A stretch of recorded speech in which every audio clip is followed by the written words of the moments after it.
Okay, let's unpack this. There's a core executive paradox that has, well, it's been plaguing boardrooms for a decade. It really has. We're diving into this massive, almost immovable tension. You have most top executives, I mean, we're talking 80 to 90%, saying that innovation is their absolute top priority. They champion it. They talk about it constantly. Exactly. They invest in it. They talk about transformation. And yet, when you ask them, are you actually satisfied with your innovation performance? That number just plummets. To a dismal A 6%. dismal 6%. And here's the real kicker, the number that just stops you cold. That 6% satisfaction rate, it hasn't budged. Not in 10 years. Not at all. So why?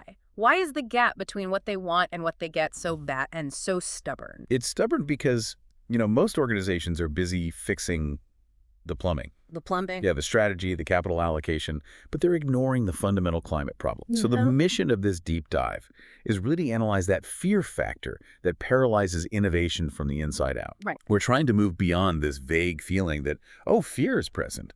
Recent research shows these negative feelings, fear, anxiety, apathy, they're actually quantifiable. And if you can quantify them, you can start to manage them. That's the critical shift in perspective, isn't it? We need to stop looking only at the spreadsheets and really start examining the human barriers.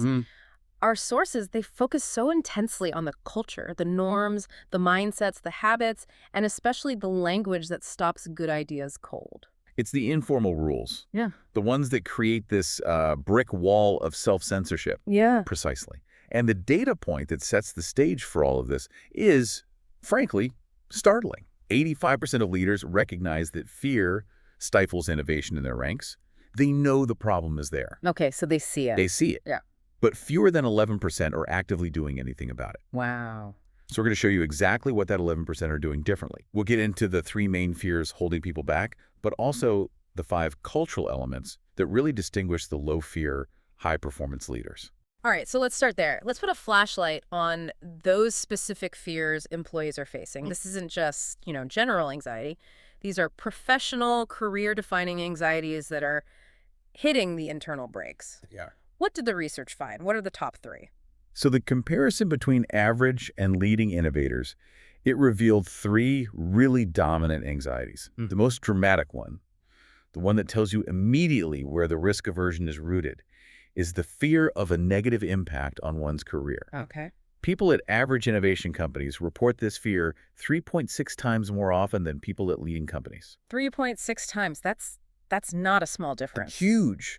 It's not just a fear of failure, it's a fear of professional reprisal. That's a massive structural flaw. I mean, if innovating carries a genuine risk of demotion or missing out on a promotion, why would any rational, ambitious person even try? You wouldn't. Yeah. Exactly. It creates this perverse incentive to just play it safe. And the other 2 fears, they just reinforce this feeling. Oh, are they? The second is the fear of uncertain outcomes. Innovation, by its very definition, is uncertain. So if your culture doesn't reward intelligent experimentation, uncertainty starts to feel like a personal flaw, not a necessary step. Right, like you did something wrong by not knowing the answer ahead of time. And the third is just the straightforward fear of criticism. Nobody wants to be the target, especially in a meeting full of highly successful established leaders. These 3 fears create a paralyzing trifecta. And these individual fears, they get amplified by something the sources call orthodoxies. Ah, yes. These are the systemic implicit rules that no one writes down but everybody follows. Orthodoxies are the silent organizational commandments. Things like stick with what we've always done or stick with industry convention, and the incredibly common one, stay in your silo. Oh, that's a killer. It is. If you try to pitch an idea that requires collaboration across marketing, finance, and operations, and the cultural orthodoxy is siloing, that idea is dead before it ever gets a budget. And what's so fascinating here is this vicious cycle. Past success actually fuels current failure. How does yesterday's big win become today's anchor? It's the classic success trap. When an organization gets really successful by doing one thing, a specific product, a delivery channel, a business model, those approaches become the only approaches. We calcify. They firm up into these unwritten rules. So what was once a strength, the clear pathway to winning, becomes an implicit barrier. It reinforces the fear of stepping out of line and trying something new. You just can't be seen questioning the thing that made the company wealthy. So, okay, let's say an employee manages to overcome their own career fear. They navigate the orthodoxies. They still have to face that final gatekeeper, the individual decision maker. Right. And the research indicates that ideas are rejected based on emotion and fear long before they're ever reviewed on merit. That is absolutely crucial for any innovator to understand. When a new idea comes across a leader's desk, it can trigger a fight or flight response, which is purely emotional. Fight or flight. The fight response is an aggressive attack on the idea. It won't work because of X, or I have a better idea that addresses this market. A flight. The flight response is minimizing the risk. It's the impact is too small to move the needle, or it's too radical for our current customers. The innovator's mistake is almost always arguing against the logic when the driver underneath it all is pure emotion. Which brings us, very naturally to the next stage, dealing with the 4 specific psychological drivers that kill ideas at that approval level. If that emotional filter is the key, we need to know the anatomy of that rejection. These 4 drivers, they really explain why smart leaders who say they support innovation still shoot down promising ideas. First, and maybe the most common, is ego. The classic. The classic, I won't support an idea that I didn't come up with. The leader feels marginalized or, bypassed. That's entirely about personal intellectual ownership, isn't it? It is. The second is corporate politics. We'll look bad because this falls in our area, and the fact that we didn't generate it implies we failed. Protecting the turf. Exactly. Protecting departmental turf. Third is individual security. I've worked hard for 20 years to get where I am. This is risky. If this fails, I could lose everything. This is the gatekeeper's own career fear. And that 4th driver, success and change, that seems to be the one that's hardest to argue against logically. It kind of leverages the current momentum. It does. It's that mindset of, we're doing great with what we have, our earnings are up, why would we change or risk resources on something unproven? Right. This is that powerful resistance to disruption. Why fix what isn't broken, even if it's about to become obsolete? So the innovator who walks in just armed with data and graphs and market projections, they're basically doomed. Pretty much. They need a proactive strategy to neutralize those emotional drivers before the presentation even starts. How do the sources suggest addressing these fears? By focusing on involvement and shared ownership. It's a great strategy. If you anticipate an ego response, the counter is to get that key leader involved early. Not as an approver, but as a mentor or a shaper of the idea. Oh, that's smart. Yeah, that way, when the idea is presented, they can sort of claim ownership through their mentorship. For corporate politics, you bring in stakeholders early who have influence outside that political scope to help present the idea. That way, credit is shared across teams. So it becomes a shared organizational win, not just one department's risk. You got it. It shifts the entire dynamic from rejection, avoidance, to collaboration initiation.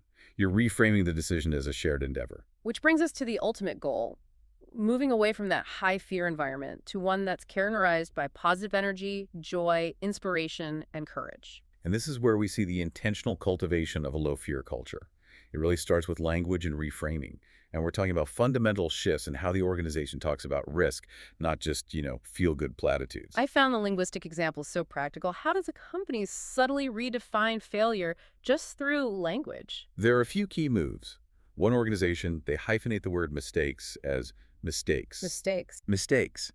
Explicitly defining it as take again. It instantly transforms a mistake from some permanent failure into just a necessary iteration.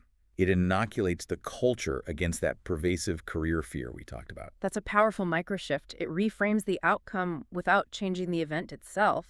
What about on the process side? Another really effective shift is replacing the word pilot with pioneer. When you launch a pilot, the intention is often seen as limited, temporary, a test. And if it doesn't immediately succeed, it's easily shelved. But when you pioneer, the subtle point is that you have the full intention to keep going forward and iterate.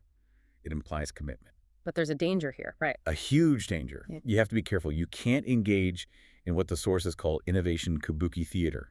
Superficial contests, hackathons, fun events that just mask a profound lack of any fundamental shift. So superficial fun without that deep structural commitment from the top, it just breeds cynicism. It requires leadership commitment, not just alignment. Alignment is everyone nodding in a meeting. Commitment is reallocating people, money, and time, away from the core business to the risky new thing. Absolutely. The aspiration has to be clear, simple, and modeled from the very top. I mean, think of John F. Kennedy's mandate for NASA in the 60s. Land a man on the moon. Land a man on the moon and return him safely to Earth within a decade. It was unmissable. Or, the deliberate signaling by Jeff Bezos when he said, "We are willing to be misunderstood for long periods of time." Yeah. Those signals immediately make employees feel safe for innovating because they know the CEO is prepared to weather that short-term criticism. And this commitment and modeling, it's reflected in the 5 cultural elements that the top-performing low-fear companies exhibit. And these all seem to originate with the CEO and the senior team. They do. First is authentic core value. Top teams at leading innovators, they score 3 times higher than others on authentically holding innovation as a core value.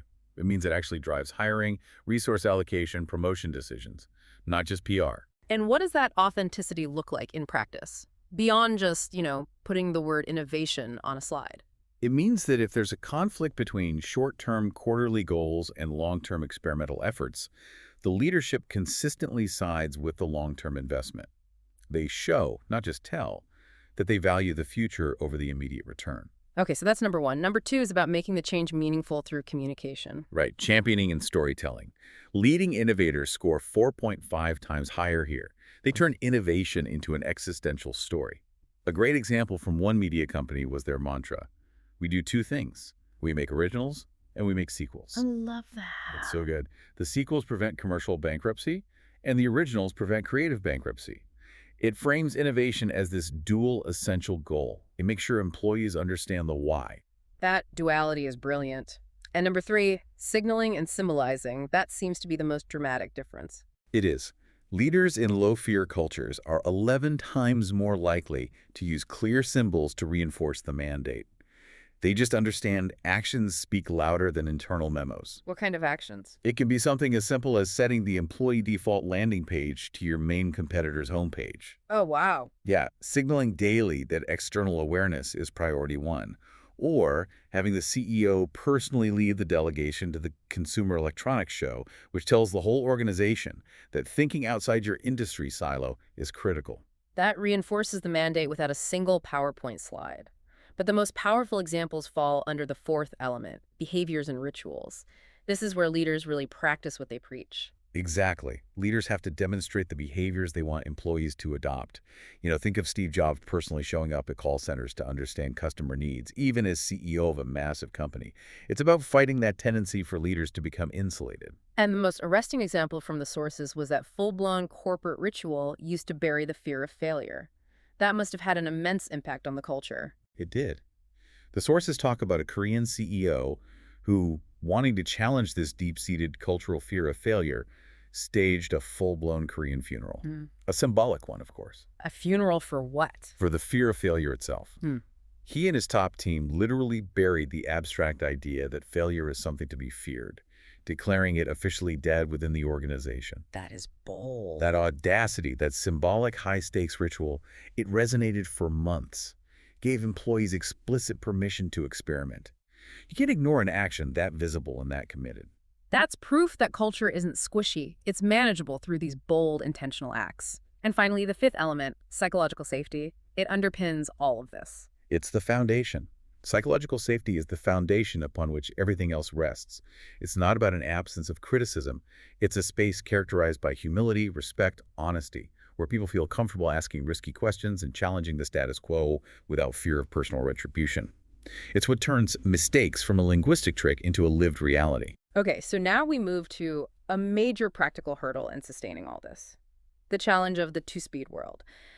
How do you keep the core business running efficiently while launching these risky, disruptive innovation efforts at the same time? This is where so many organizations fail to scale. Many leaders fall into the trap of saying innovation is everyone's job. Which sounds good. It sounds inspirational, but in practice it means nobody is specifically accountable. And everyone just defaults back to the core business because that's what pays the bills and minimizes their career risk. You have to allow innovators to operate under different rules. So they need different plumbing, abbreviated approval processes, different metrics, a subset of customers to test with, while the rest of the organization focuses on core delivery. Precisely. But if you sequester the innovation team too much, you run into the other problem of failure to scale. the flowers that never mature. Right. The visual described in the source is spot on. Yeah. It's R&D, having developed a brilliant new product, just catapulting it over a wall at the brick wall of the marketing department. Yeah. That graphic image perfectly captures that lack of end-to-end integration. Why does that happen? Because the innovation team lacks representation from the rest of the value chain. They develop brilliant technology, but they don't have the people from finance or procurement or distribution needed to integrate it into the existing systems or create a new, viable business model. So the idea just hits a ceiling. It hits a ceiling because it can't get the resources or partnership to scale into something meaningful. So what's the integrated, simple mental model for successful innovation? The one that avoids the brick wall scenario and links the idea back to the company's ability to scale. It has to boil down to three link components. First, identifying a valuable problem to solve for the customer. Second, using a technology to solve that problem. And crucially, third, putting it inside a business model that allows it to scale as quickly as possible. The business model. Yes. If the innovation team is disconnected from the ability to influence that third component, the business model and the customer interface, Right. the likelihood of genuine scalable impact is very, very low. And the fear of failure returns because the experiment just looks like a pointless distraction. That integration is the secret sauce. Before we wrap up on this low-fear culture, let's circle back to the simple daily rituals that instill positive energy, which we saw was a hallmark of top innovators. Simple rituals are highly effective at combating that initial wave of criticism and fear. One organization instills an MIB culture. Am I? Make it bigger, make it better. The job of the executive or colleague reviewing an idea is explicitly not to tear it down, but to build it up. It forces creative problem solving rather than immediate critique. That flips the reviewer's mindset from a gatekeeper to a partner. Exactly. And another variation is the rule that the first 5 comments on any new idea, especially early stage ones, must be positive. They have to focus on potential and possibility. You can critique later, but that initial creative energy needs to be protected. So that small rule ensures the environment is characterized by optimism, not reflexive cynicism. You got it. So to summarize this entire deep dive, innovation environments that are full of positive energy, creativity, and optimism significantly outperform those lacking joy, inspiration, and courage. Culture is not squishy. It can be quantified, and it can be managed through intentional behaviors, bold actions, and clear signaling from the top.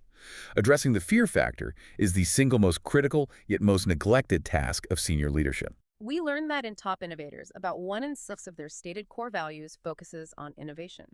Compare that to only 1 in 19 in other companies. That difference, 1 in 6 versus 1 in 19, that's the difference between 6% satisfaction and the 94% who are struggling. If leadership values drive commitment and visible commitment drives behavior, you have to ask yourself, how much commitment, in terms of people, time, and money, would you need to visibly shift away from those old orthodoxies? Perform your own symbolic ritual for the fear of failure, and truly embed a low-fear culture in your own organization. This is knowledge you can apply right now to start closing that persistent gap.